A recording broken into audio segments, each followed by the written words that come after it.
a big, scary guy. I don't know his name, but he is taking people's stuff.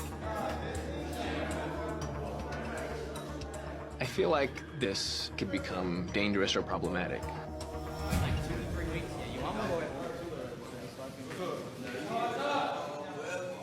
I'm pushing up anybody I want to. Not Monte though. Oh, Monte, let go, Pop.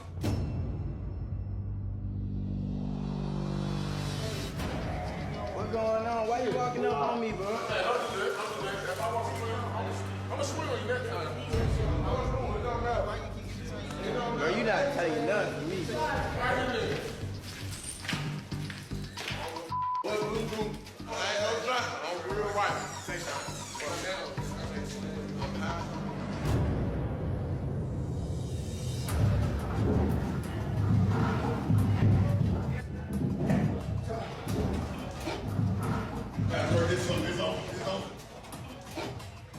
You could hear them fighting it out, and it literally heard like somebody was hitting their hand on a wall. If someone takes you into a room, they can beat you up, and the officers aren't going to see it. And that's extremely distressing.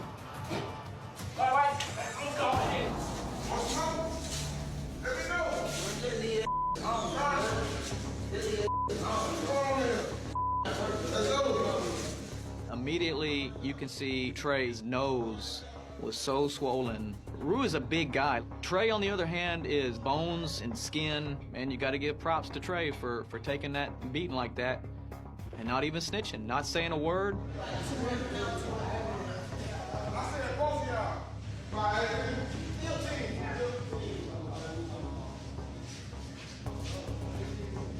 Monte decided he needed to protect Trey. So Rue went into Monte's cell and took this dude's commissary.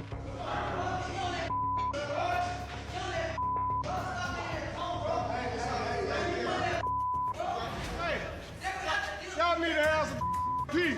What the wrong with you up there? I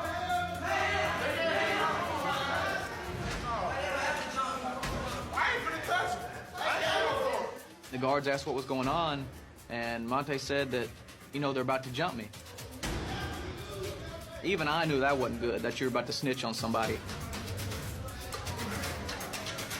You could get murdered in here for something like that. Yeah. So that video there, the 60 days in, that was a good one. That was a good one there, especially that little episode, the pod boss or the pod bully, something like that. I think pod bully or something like that. That one was good because some people will just watch it and like they just, what I'm saying in it, they're not really pre in the body language and that. But man's watching it and I'm pre in the body language and I'm like, this guy has literally got the whole wing moving bammy. Yeah, everyone's shook. Man are standing like this. Man have got his hand down his trousers. He ain't got nothing down there. He ain't pulling that. They were shook. They were literally just waiting to get picked off and robbed and that. But that guy there, even in the comment section of that video on YouTube and that, everyone showed that Trey respect and that. But do you know what? Do you know the worst thing about it was? Then you got smacked up and then his friend said, yeah, take the stuff. He's like, fam, why did he get beaten up? Then you might as well fucking hand it over the goods for your friend to just surrender over the goods like that. But that's the thing. Bullies, they only pick on people who they perceive to be weaker than them. So, like, put it this way. This is one thing I've learned about human beings, yeah? 99.9% of the time, if someone is going to test someone, it's because they physically think, or if someone's going to go and test someone, it's because they think that the person that they're going to test is weaker than them, like physically, or they're in the weaker position. So if someone's going to test someone that they think is weaker than them, it's because obviously I think I'm stronger than that person. So I'm going to go and stick it on them. And I know they're not going to do nothing back in it. Because I know if it goes left, if it don't work out in my favor, I'll just smack them up and that. So that's when someone is going to test someone because they know that they're physically stronger than them because that person is weaker than them. But what's testing someone that you know is in a weaker position? Let's say, for example, like you've seen people trying to square up to a bus driver, or you see people trying to square up to a police officer. That's a bit of a grey area because a police officer does have power in that. But the people then that are trying to chat shit to the police officer, they know the policeman is not going to throw the first bang. Do you understand what I'm trying to say? Worst case scenario, you're going to get put in handcuffs, but you ain't going to get your jaw spun. The same person these same people that you see chatting shit to police officers and that, they ain't knocking on their neighbor's door to tell them to turn the fucking music down or stop banning weed. Or they're running from their pagans and that when they see them. So they ain't that bad.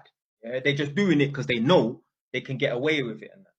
So people only test people typically 99.9% of the time if they think the person is weaker than them or they're in the weaker position. Weaker than them means if it goes left and we get into a rough and tumbles, I'm going to come out on top. Or you're in a weaker position.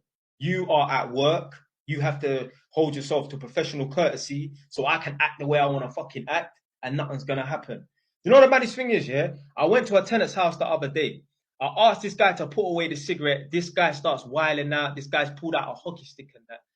You know, yeah, my company, yeah, they said that they're going to report it to the council. And I don't really care. But the thing that annoys me is they're going to report it to the council and all the council are going to do is just tell him off. I'm thinking, blood, I would lose my job if I even raised my voice at a fucking tenant. And this guy is allowed to back out a hockey stick on me and nothing's going to happen to him. It's mad. It's fucking mad, blood. We do not live in a fair world, boy. But that's where it is, isn't it? I'm not complaining, but it was just an observation. I'm like, rah, this guy could literally pull out a hockey stick and, you get me, start moving mad or whatever. But and nothing will happen to him. But I so much as raise my voice and I will lose my job. Fucking mad, blood.